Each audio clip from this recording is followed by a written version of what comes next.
The transport ship Nebula's Edge groaned as it dropped out of hyperspace, its hull shuddering like an old man's bones in winter. Captain Zara Knox pressed her palm against the cool metal bulkhead and felt the vibrations travel up her arm.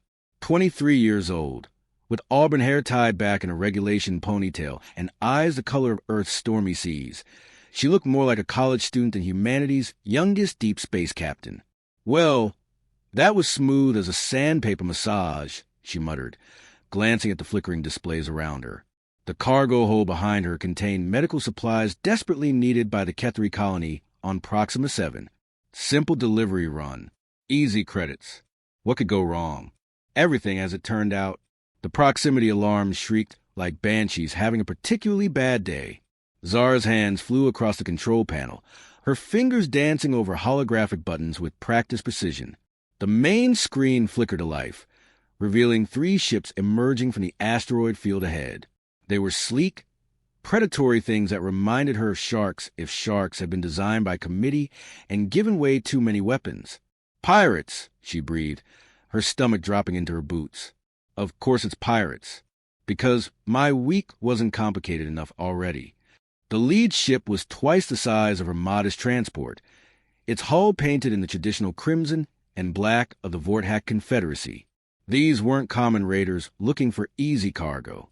These were professional killers, and they had just locked onto her ship like a targeting computer with anger management issues.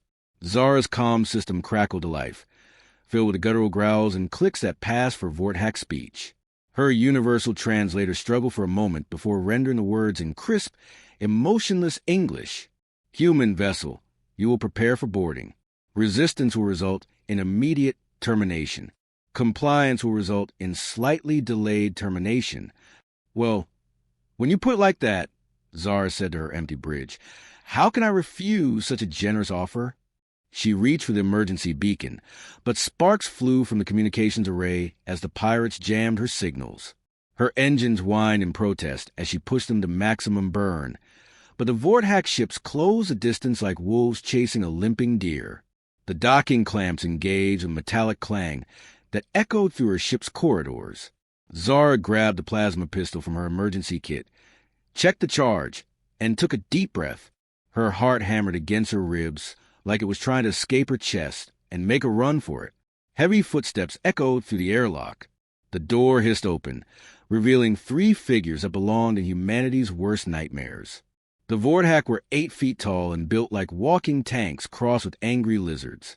Their scales shifted from deep purple to black depending on the light, and their eyes glowed with an inner fire that suggested they found violence not just necessary, but enjoyable.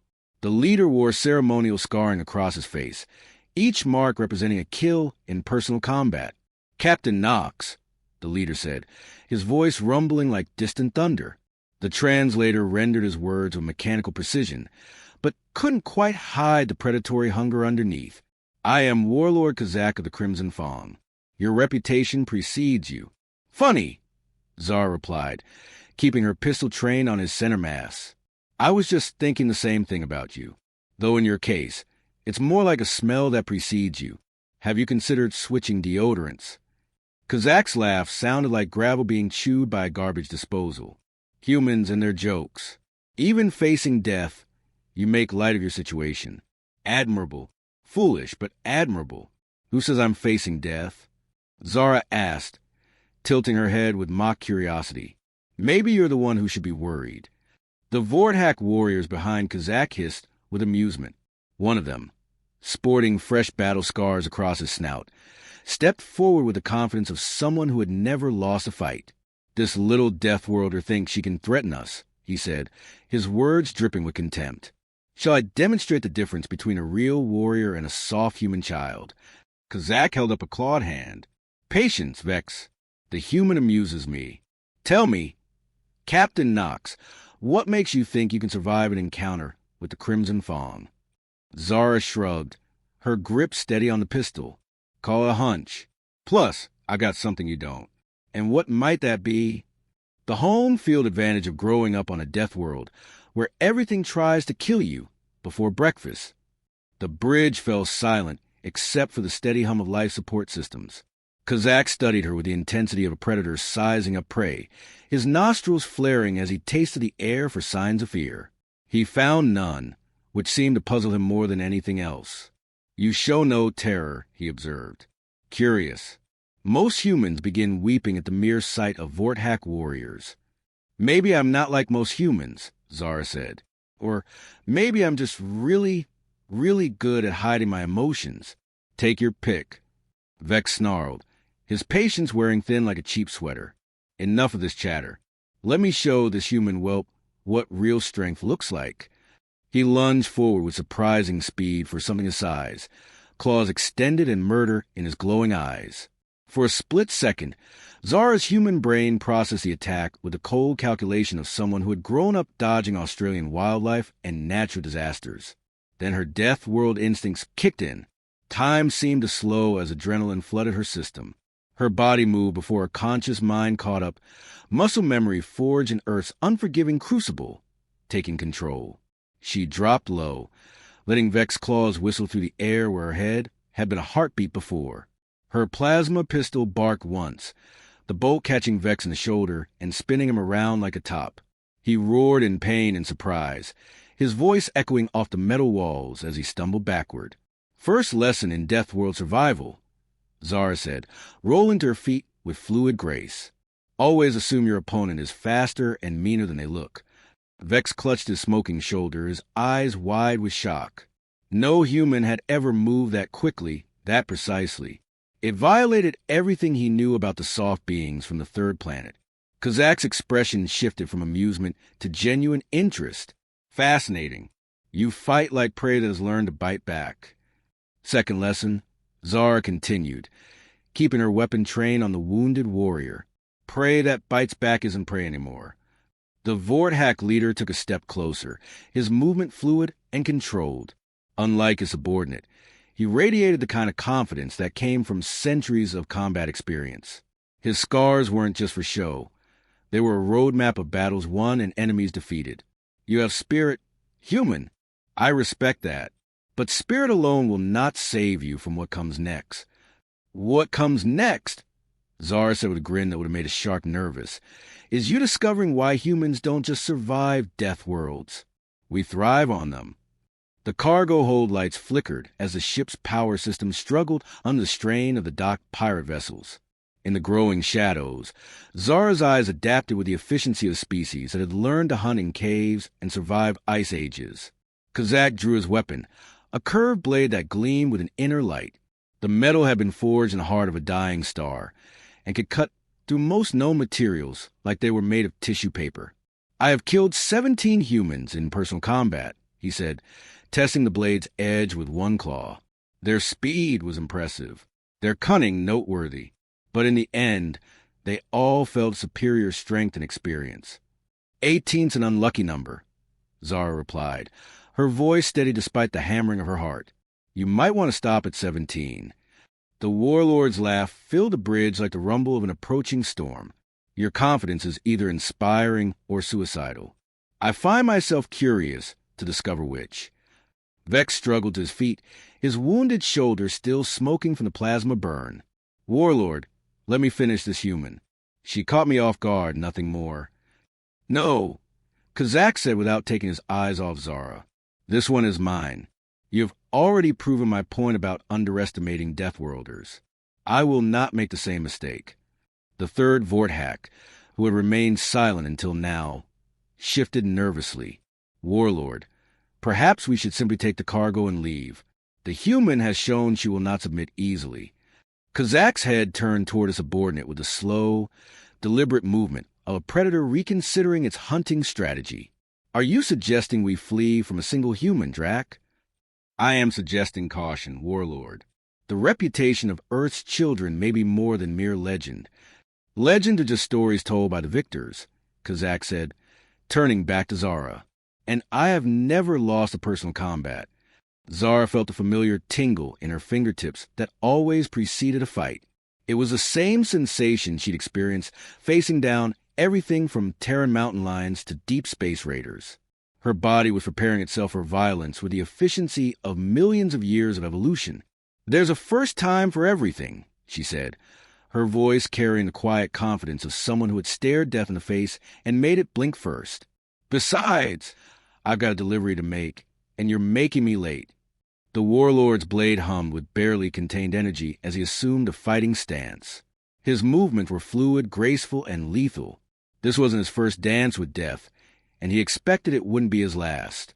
But as Zara shifted her stance, settling into the combat posture her father had taught her in the ruins of Old Sydney, something flickered in Kazak's glowing eyes. It might have been respect. It might have been uncertainty. Or it might have been the first stirring of fear. The bridge held its breath as two apex predators from a different world prepared to discover which evolutionary path had produced the superior killer.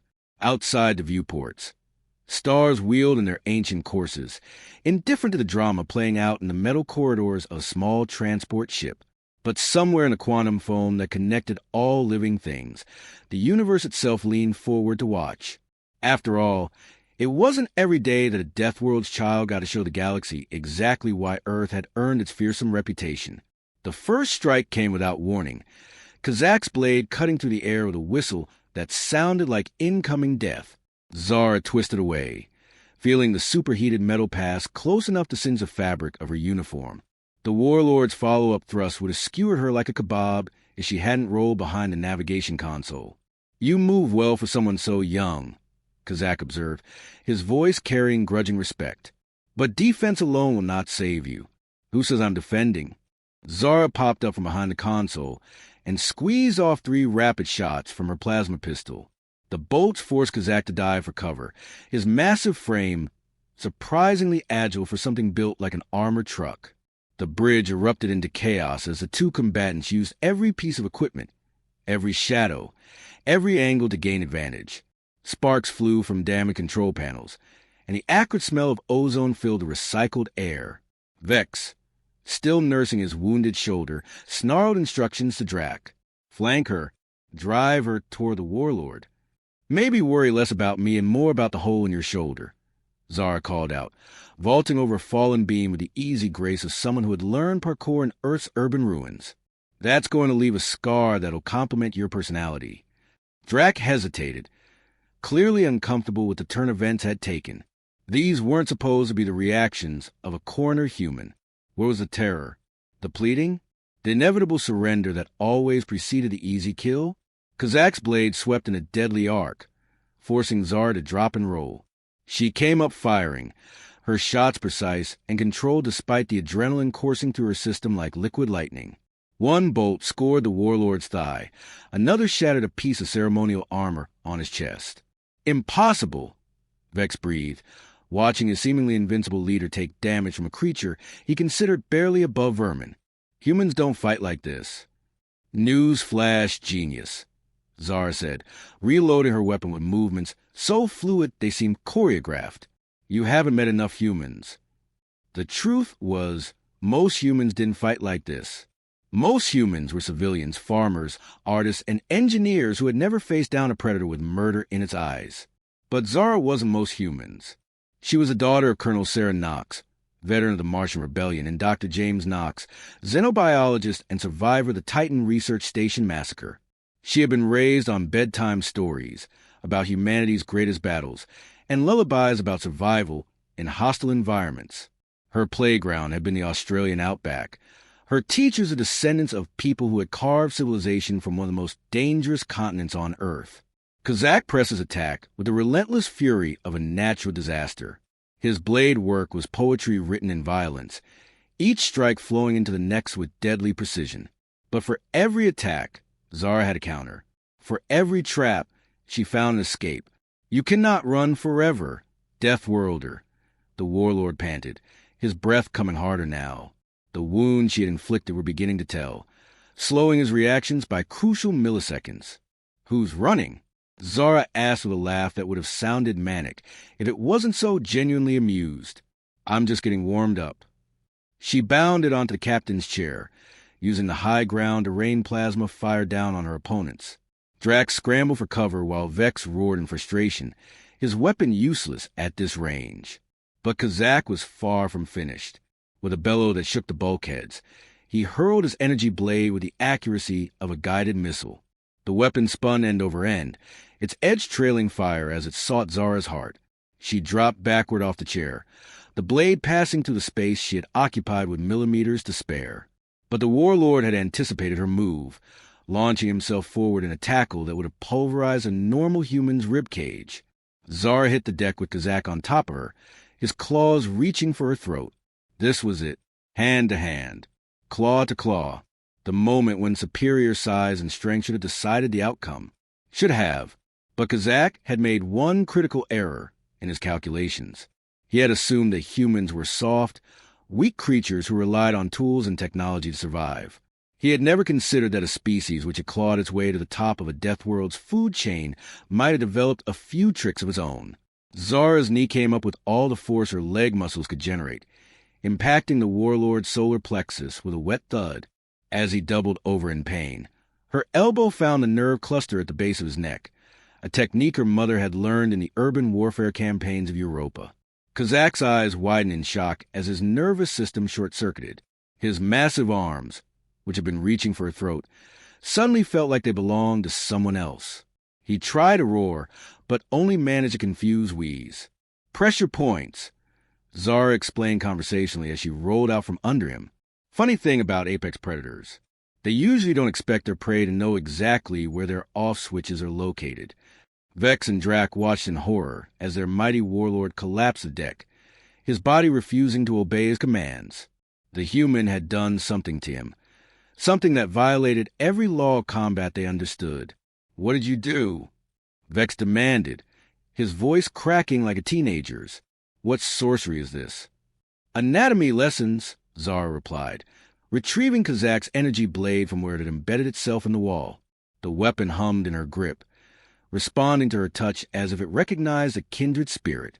"Turns out, when you grow up on a planet where everything wants to eat you, you learn a lot about how nervous systems work."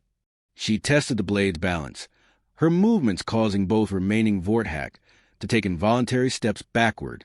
The sight of their warlord's weapon in human hands was more than their warrior psychology could process. Kazak struggled to speak, his words coming out as barely audible whispers. This cannot be. I am Kazak of the Crimson Fong. I have conquered worlds. You have underestimated your opponent," Zara finished for him. "Classic mistake. My mom used to say that overconfidence was the galaxy's most efficient killer." She knelt beside the paralyzed warlord, her expression shifting from combat-ready predator to something almost sympathetic. "Here's the thing, Kazak. I didn't want to fight you. I was just trying to deliver medical supplies to people who need them, but you forced my hand." The energy blade's point came to rest against the Vorthak's throat, its edge so sharp that it could have split atoms. "Now I've got a choice to make. I can end this right now, add another scar to my collection, and another story to tell my grandkids. Or, Drac whispered, his weapon forgotten in nerveless fingers. Or you can all get back on your ships and pretend this never happened. Walk away. Find easier prey. Maybe consider a career change. I hear interstellar shipping is pretty safe these days." Vex snarled, his wounded pride warring with his survival instincts. "We are Vorthak. We do not retreat from prey." "Then stop being prey," Zara suggested with a shrug. "Evolution's a wonderful thing. Adapt or become extinct. Your choice." For a long moment, the only sound was the hum of life support systems and Kazak's labored breathing. The warlord's eyes met Zara's, and in them she saw something she hadn't expected. Recognition. The acknowledgement of one apex predator meeting another. "You would spare us," he managed to whisper, "after we threatened your life?" "I'm not a killer unless I have to be," Zara said simply. "But make no mistake about something, Kazak. If you ever threaten innocent people in my presence again, I won't be nearly so generous. Deathworld children learn to be very protective of their pack." She stood, still holding the energy blade, and looked at the two uninjured Vorthak. "So, what's it going to be, gentlemen? Door number 1, where you leave peacefully, and we all pretend this was a case of mistaken identity? Or door number 2, where I demonstrate why humans didn't just survive Earth's evolutionary pressures. We mastered them." Drac was already backing toward the airlock. We choose door number 1. Vex looked like he wanted to argue, but one glance at his paralyzed warlord changed his mind. This is not over, human. Yes, it is, Zara said with quiet certainty. Because if you're smart, you'll spread the word. Tell every pirate, raider, and warlord in this sector exactly what happened here today. Tell them that Captain Zara Knox of the Nebula's Edge is not to be trifled with. She gestured toward Kazak with the energy blade. Take your boss and go. He should regain full mobility in about an hour. Try not to let him do anything stupid in the meantime. As the Vorthak warriors dragged their paralyzed leader toward the airlock, Kazak managed one final whisper. What are you, human? What manner of creature defeats a warlord with bare hands? Zara smiled, and for just a moment, something ancient and predatory flickered behind her stormy eyes. Something that had once hunted mammoth across ice-covered continents and carved cities from untamed wilderness. I'm exactly what you'd expect from a species that turned a death world into a garden, she said. I'm human, and we don't lose. The airlock sealed with a final, definitive clang. Through the viewports, Zara watched the 3 pirate ships detach from her vessel and disappear into the asteroid field. Their crews no doubt spreading word of what they had witnessed. Alone on her bridge, surrounded by sparks and smoke and the lingering smell of ozone, Captain Zara Knox allowed herself a moment of satisfaction. She had delivered a message today that would echo through the darker corners of the galaxy for years to come. Humanity had arrived among the stars, and they were everything the legends claimed and more. They were the children of a death world, forged in fire and ice, tempered by 10,000 generations of struggle. They were not to be underestimated. Zara powered up her engines and set course for Proxima 7. She had medical supplies to deliver, after all. And somewhere in the galaxy, beings who preyed on the innocent had just learned that Earth's children were watching. The stars stretched out before her like diamonds scattered on black velvet, beautiful and infinite and full of possibility. But tonight, they seemed just a little bit safer for everyone who called them home. Because the Deathworld's daughter was on patrol, and she took her responsibilities very seriously indeed. The end. Subscribe to my channel for more sci-fi stories.